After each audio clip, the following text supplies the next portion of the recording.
Everything changes in a moment. But that moment didn't come out of nowhere. What you saw in the beginning wasn't just a perfect being falling randomly. It was a build-up, a shift, a quiet internal decision that eventually turned into open rebellion. In the first part, you saw who Satan was, created perfect, positioned in heaven, surrounded by glory, trusted with proximity to God himself. Now in this part, you're seeing the exact moment where that perfection breaks, where pride turns into action, and where heaven itself becomes the setting of the first conflict in all existence.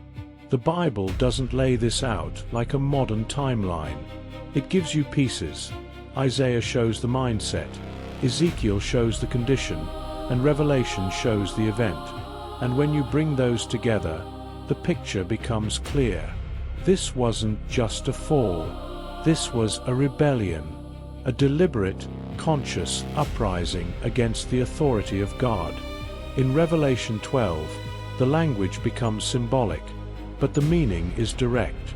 It describes a great red dragon, identified later in the chapter as that old serpent, called the devil and Satan, which deceiveth the whole world. That matters because it ties everything together. The serpent from the garden, the adversary throughout Scripture, the accuser, all the same being. And then it says something massive. His tail drew the third part of the stars of heaven, and did cast them to the earth. Those stars aren't literal stars in the sky. They represent angels. That's consistent with how Scripture uses the term elsewhere. This is showing you that Satan didn't just fall. He took others with him. Now stop and really think about that. These weren't weak, ignorant beings. These were angels, created by God, existing in his presence, fully aware of his power and authority.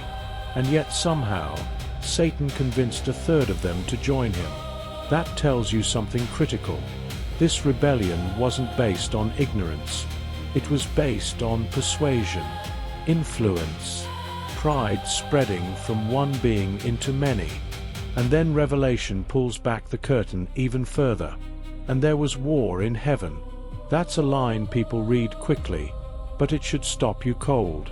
War in heaven, the place defined by order, holiness, and God's presence, now experiencing conflict.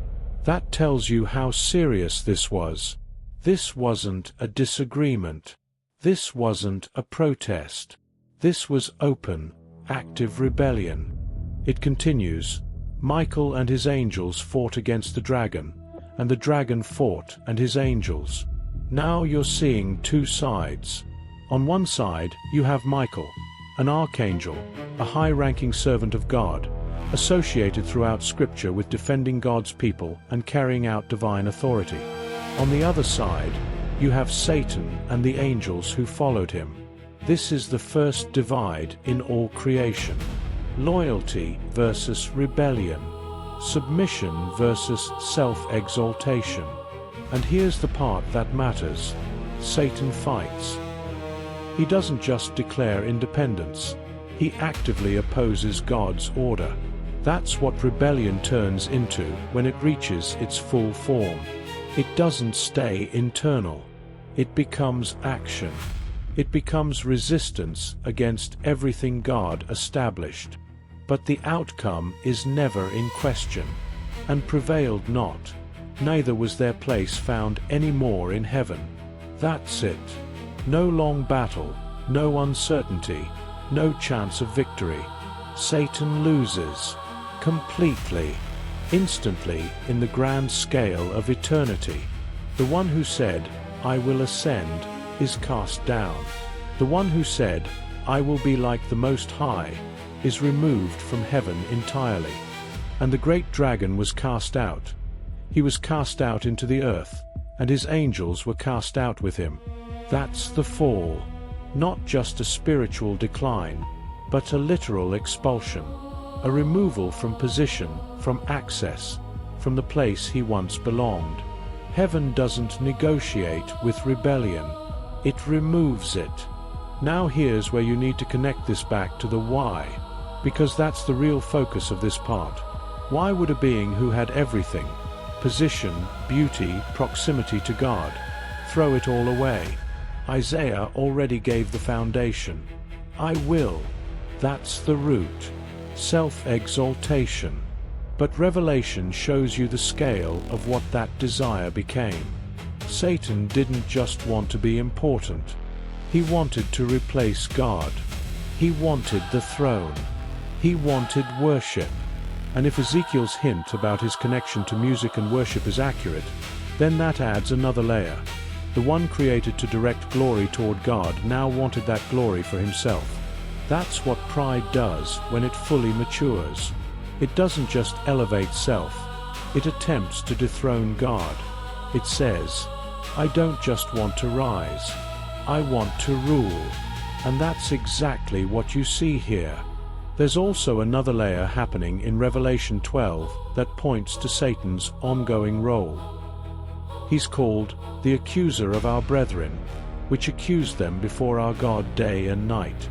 That means even after the initial rebellion, his strategy continues.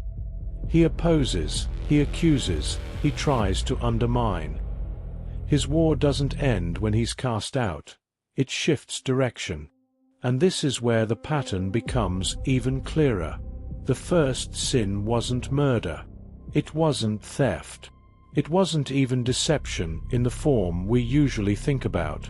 The first sin was pride, followed by rebellion. A created being deciding he no longer wanted to operate under God's authority. That's why this moment is so foundational, because every sin that comes after it traces back to the same root. The desire to step outside of God's design. The desire to define good and evil on your own terms. The desire to elevate self above the Creator. And don't miss this. Satan didn't create anything in this rebellion. He didn't build a better system. He didn't offer something new. All he did was twist what already existed. That's still his pattern. He doesn't create, he corrupts. He takes what God made and tries to redirect it toward himself. So now the picture is complete.